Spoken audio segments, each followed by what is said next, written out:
option is more valuable. Because some of you married folk, your spouses are your worst wind. Because they lay down with you, they see your flaws. And so when y'all always tells you to do something great, the first thing they think about is what you can't do.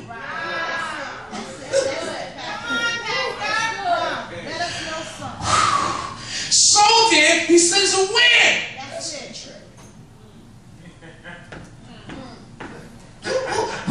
I mean, you know, who do you believe in more? Your friend that got $1 million, they became a millionaire, so all of a sudden everything they say is correct? Come on now, Pastor. So are you articulating success because they made $1 million?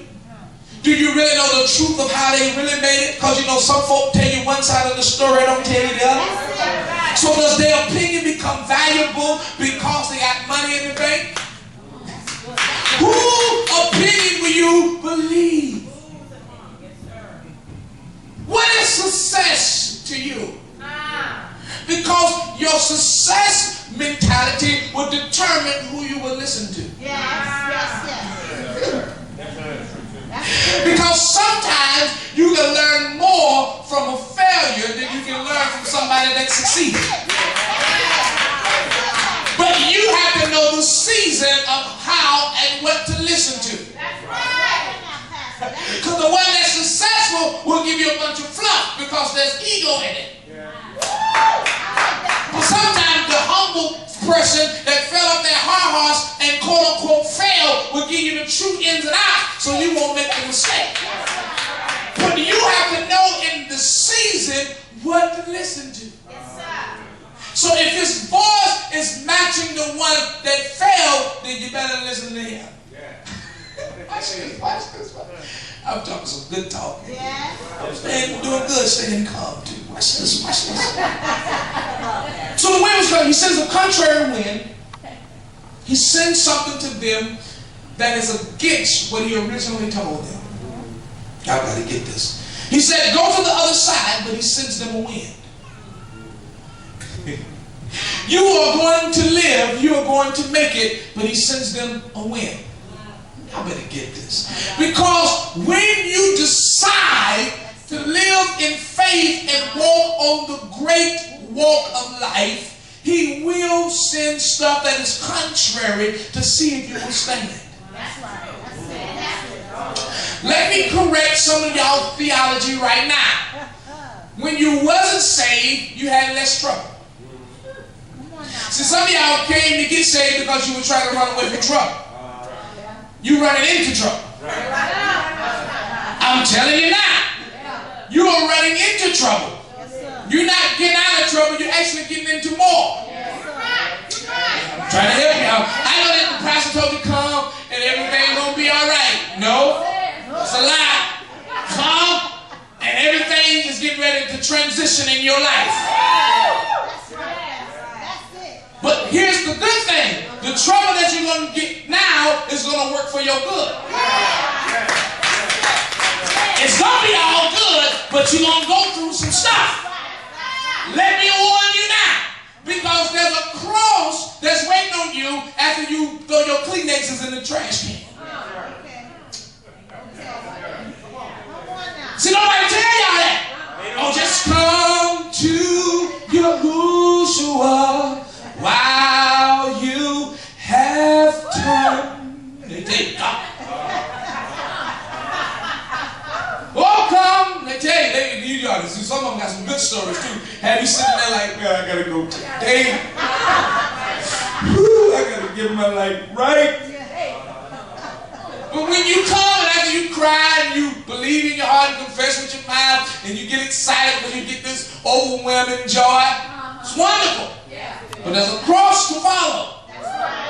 And the cross is the adjustment in your life that will build your character to walk in faith.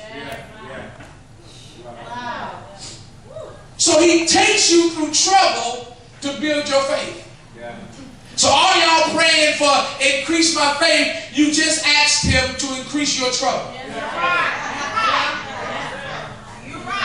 I want to help you. I want to have faith that I can speak to the the fig tree and it withered. Good. I'm glad you do. I want that same kind of faith. But I understand that he's going to put you in situations that you're going to talk to stuff, ain't nothing going to happen. Because he's going to let you keep talking so you can find out your mechanism in your language that ain't working so that he can strip it away and leave you purely with the stuff that works.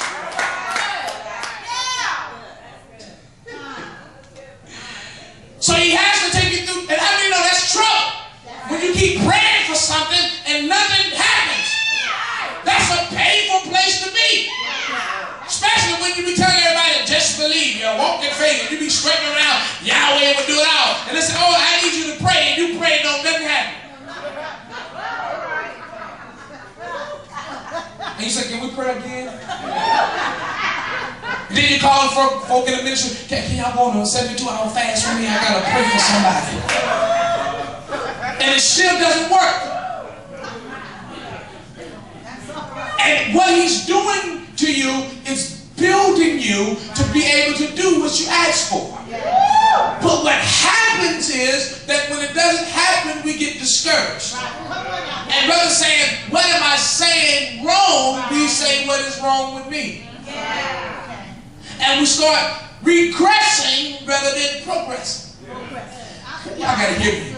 Muscle strength is gained in the tension of lifting weights. That's it. As in weightlifting. When it start getting tight, you got to keep working. Because that's when you're starting to stretch your muscles. Right. Are y'all hearing me? Yes, and so when things start getting tight, that's when you got to really push. But when it get tight, you quit. Yeah. You quit at the changing point. You quit at the point where you're about to build. You don't need all them reps and you think you done did something and now you got tight. Oh, I'm done. No!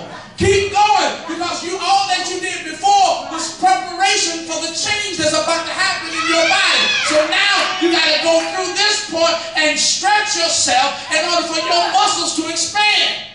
So he puts you in predicaments to expand your spiritual muscles.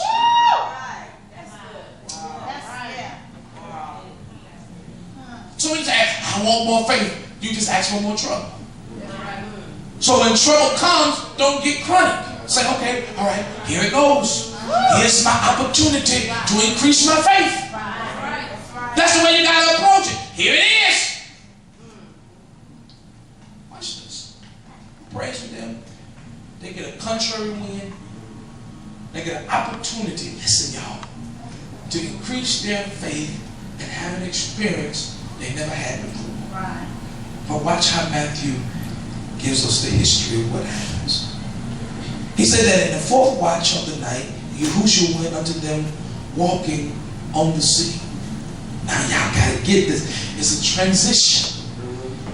Normally, he was in the boat. Remember? He was in the boat previous times. Even one time, even though he was in the boat, he was asleep, but he was still in the boat. This time, he decides to do something different. Y'all better get this. Because it's a higher level of faith. It's another experience that he wants to take them to. So then he's trying to get them to defy the laws of naturality to the point that he comes to them without using what the world uses to travel on water. Y'all just missed that. He's trying to get them to see, stop being so confined to this bubble of natural law. Because so long as you stay confined to this bubble of natural law, you will never live supernatural. So he comes to them in a supernatural way to expose to them how they should be. Because they thought the only way they can go to the other side is to ride in a boat. And they confound their thinking so drastically that the boat is only sustained by their mental aptitude. Did y'all didn't catch that? Because your mind makes a solid a solid. It's your mind that believes that the boat is solid enough to hold you, so you step in the boat trusting what you created in your mind to be a solid. So